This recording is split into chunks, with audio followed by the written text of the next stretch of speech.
अब तुम देखना शनि कि मेरी पुत्री का विवाह सूर्य पुत्र यम से किस प्रकार होता है, और तब मैं तुमसे अपने साथ हुए एक एक अपमान का प्रतिशोध लूंगा। समझे? जी गंधर्वराज, भली भांति समझा। अब चलिए पिताश्री।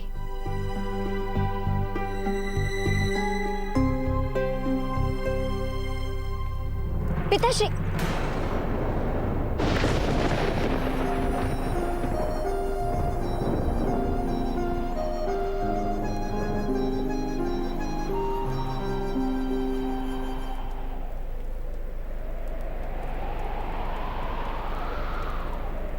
आपको विश्राम करने की आवश्यकता है गंधर्वराज।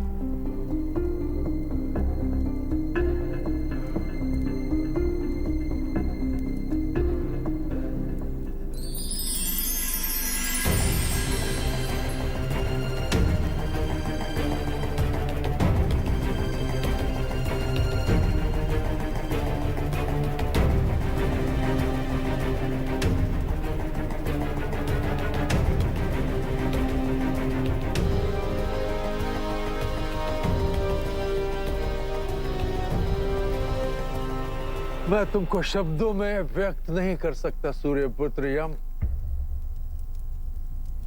कि कल तुम मुझको कितनी बड़ी प्रसन्नता देने वाले हो।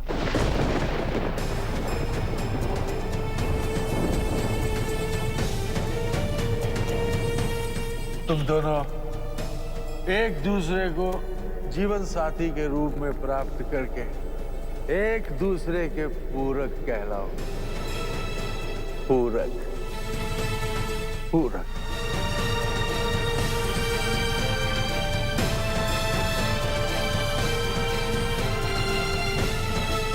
आयुष्मान भव सूर्य पुत्र।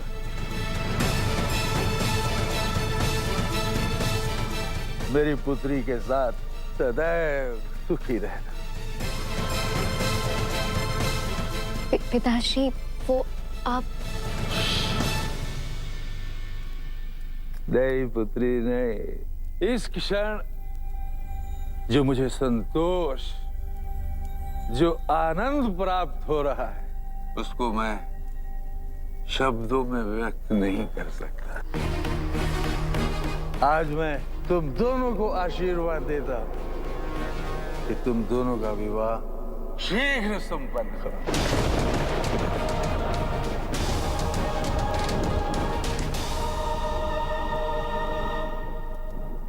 रात्रि बहुत होगी, अब आपको चलकर विश्राम करना चाहिए।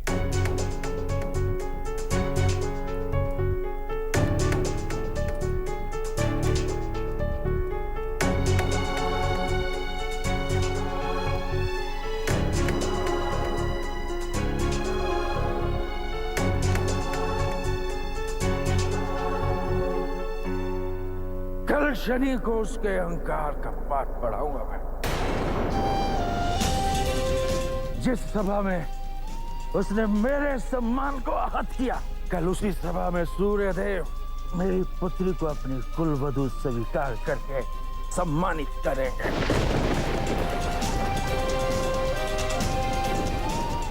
हाँ, सम्मानित करेंगे।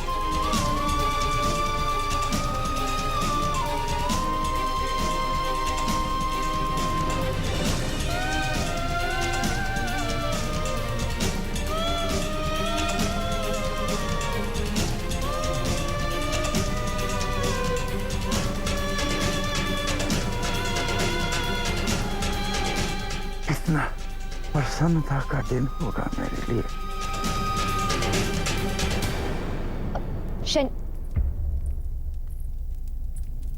वो पिताश्री की बातों का मान अपमान तो गंधर्वों के जीवन में महत्वपूर्ण है, मेरे लिए नहीं। मेरे लिए तो मेरे कर्म ही मान सम्मान को निर्धारित करते हैं। आप निश्चिंत रहे।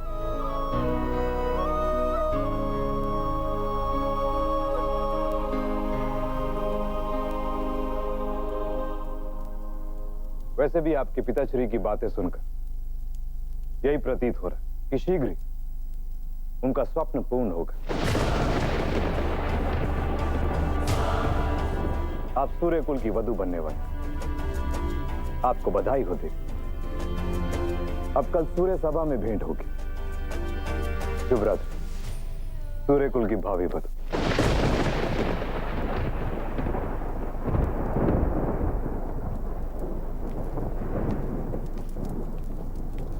पुत्री, तुम्हें पता है, मुझे ज्ञात हुआ कि सूर्य देव तो पहले ही तुम्हें अपनी कुलवधु स्वीकार कर चुके हैं। बस अब कल प्रातःकाल तुम्हारे विवाह का प्रस्ताव उनके समक्ष रख के एक औपचारिकता भी पूरी कर दूंगा। फिर तुम्हारा विवाह सूर्य पुत्र यम से तय समझो, तय तय।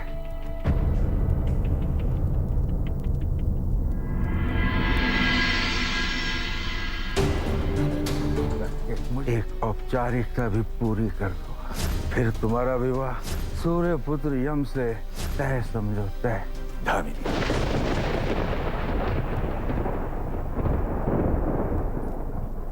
आज का सूर्योदय तुम्हारे लिए सौभाग्य लेकर आया है और तुम ऐसे बैठे। उठो, जाओ, उठकर तैयार हो जाओ। सभा आरंभ होने में अधिक समय शेष नहीं है।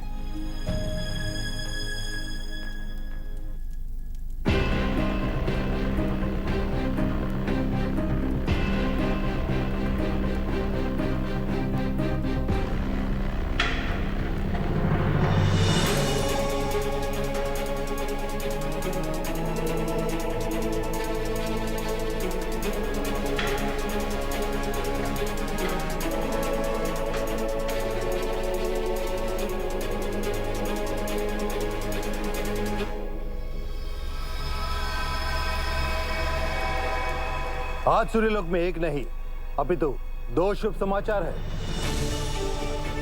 आज से यमी के विवाह के उत्सव प्रारंभ होते हैं।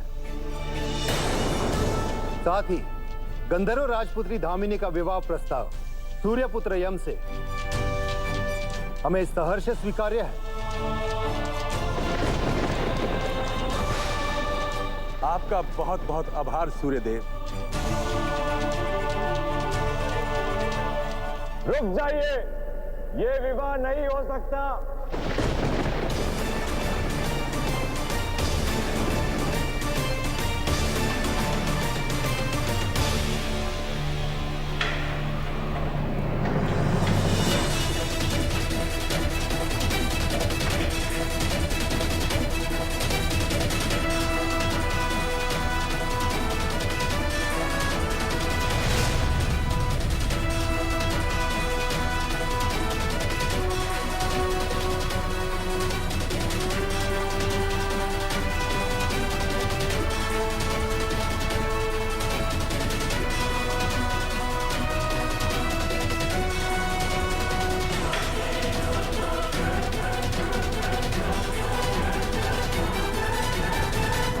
क्योंकि मैं धामिनी से प्रेम करता हूं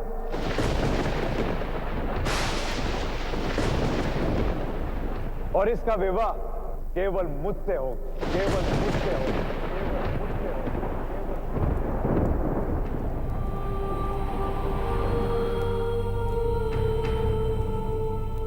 कैसे कहूँ आपसे पिताश्री कि आपके और मेरे स्वप्न बिल्कुल भिन्न हैं, बिल्कुल भिन्न हैं।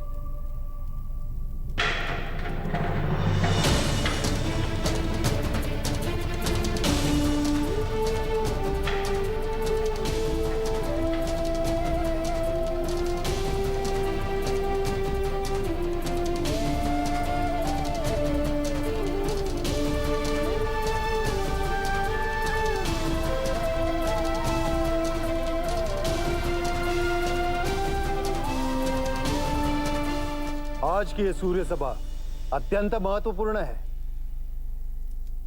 क्योंकि आज से हम यमी और मंगल के विवाह का विघ्न के लिए क्षमा चाहूंगा सूर्यदेव। सभा आरंभ होने से पहले मैं कुछ कहना चाहता हूं।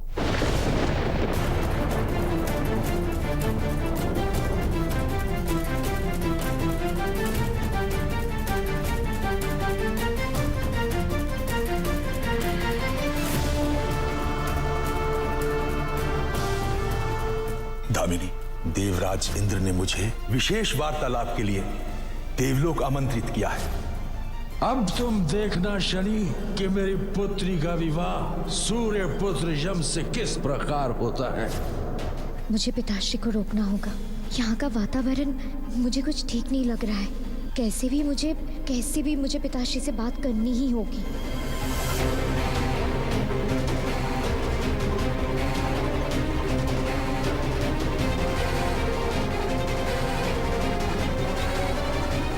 पिताश्री,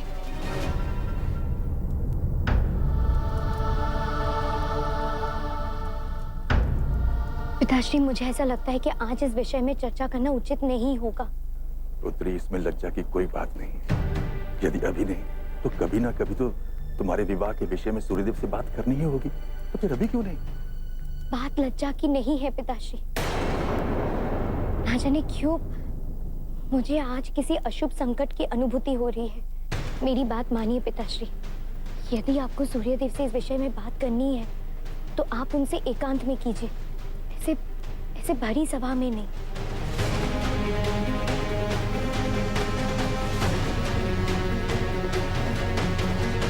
देवराज, कहीं गंधर्व राज ने अपना विचार तो नहीं बदल दिया? प्रश्न ही नहीं उठता मंगल। कल रात की मदिरा और मेरे समझाने के प्रयास का प्रभाव इतनी शीघ्र समाप्त नहीं हो सकता। आज गंधर्वराज दामिनी और यम के संबंध की बात सूर्य देव से अवश्य करेंगे। पुत्री, मैं अपने जीवन में किसी बात को लेकर इतना आश्वस्त नहीं हुआ हूं जितना इस बात से हूं। कुछ भी अशुभ नहीं होगा। तुम निश्चिंत रहो।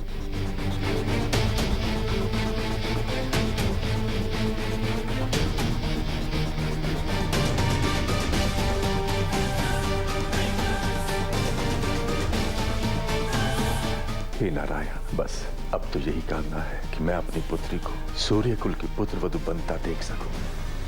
तथास्तु, तुम्हारी पुत्री धामिनी अवश्य ही सूर्य कुल की पुत्र वधु बनेगी। किंतु नियति ने धामिनी का भाग्य सूर्य पुत्र यम से नहीं अपितु सूर्य पुत्र शनि से जोड़ दिया। सत्य कहा नारायण। शनि ने प्रथम भेंट में गंधर्वराज चित्रार्थ की विचारधारा को परिवर्तित करने का प्रयास किया, परंतु तब गंधर्वराज ने शनि की सीख को अनदेखा कर दिया और इसीलिए नियति ने वही सीख गंधर्वराज को पुनः देने के लिए दूसरे मार्ग का चयन किया, जिसका आधार शनि ही होगा।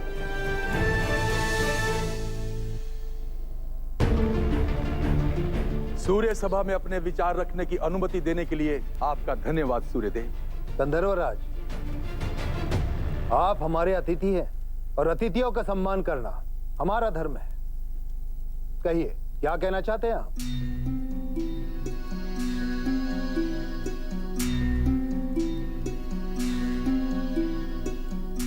सर्वप्रथम मैं आपका और आपके संपूर्ण परिवार का आभार व्यक्त करना चाहूंगा, जिन्होंने मुझे और मेरी पुत्री को इतना सम्मान दिया कि आज उसी सम्मान के कारण हमें संपूर्ण गंधर्व प्रजाति सम्मान की दृष्टि से देखती है, गर्व की दृष्टि से देखती है। और शीघ्र ही समस्त गंधर्व समुदाय आपके मान सम्मान को ध्वस्त होता हुआ देखेगा गंधर्वराज। और बीते समय में सूर्य परिवार ने जिन कठिनाइयों का सामना किया उससे भला कौन अवगत नहीं है।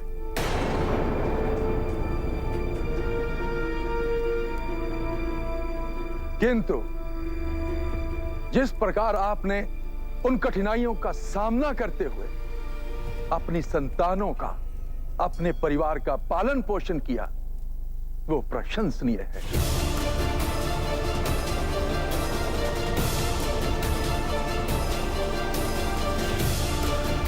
क्या कह रहे हो मित्र? अभी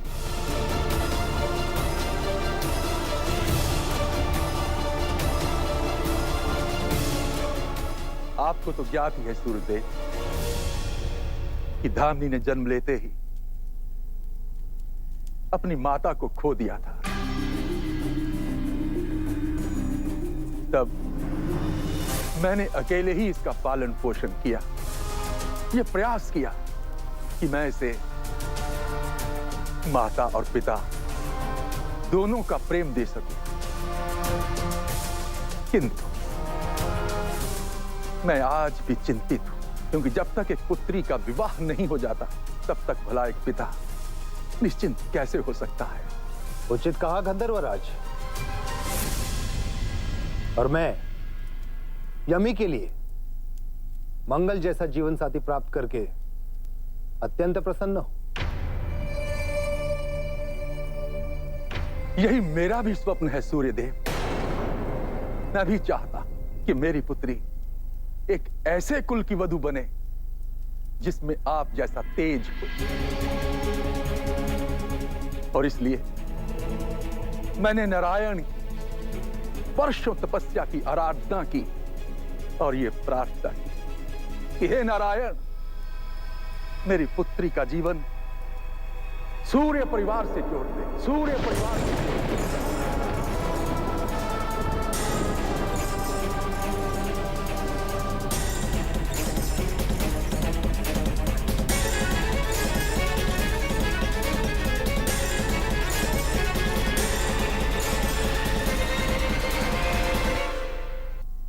जब धामिनी थोड़ी बड़ी हुई तो मेरे हृदय में एक विचार उत्पन्न हुआ कि मेरी पुत्री का विवाह सूर्य पुत्र यम के साथ, सूर्य पुत्र यम के साथ।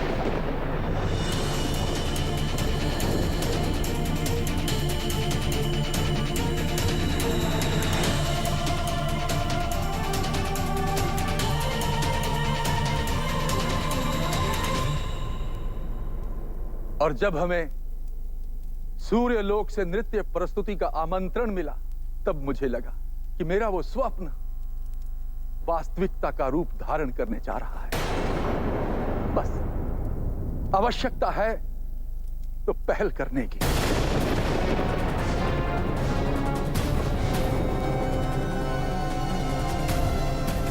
और आज उसी पहल को करने के लिए यहां आपके समक्ष उपस्थित हूं।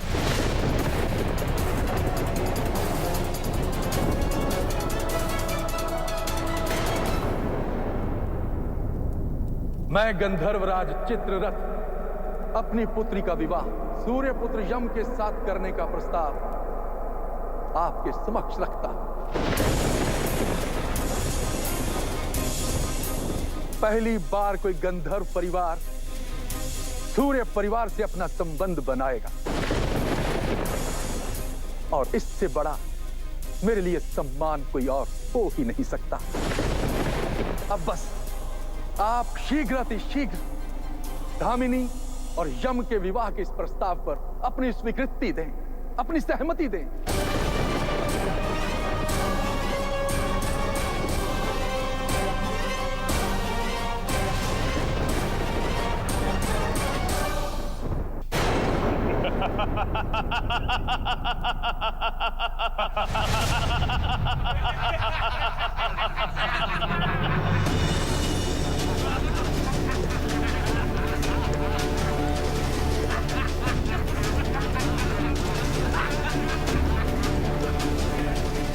प्रतीत होता है कि गंधर्व राज मदिरा पान करके आए हैं। एक नर्तकी सूर्य पुत्र से विवाह करेगी।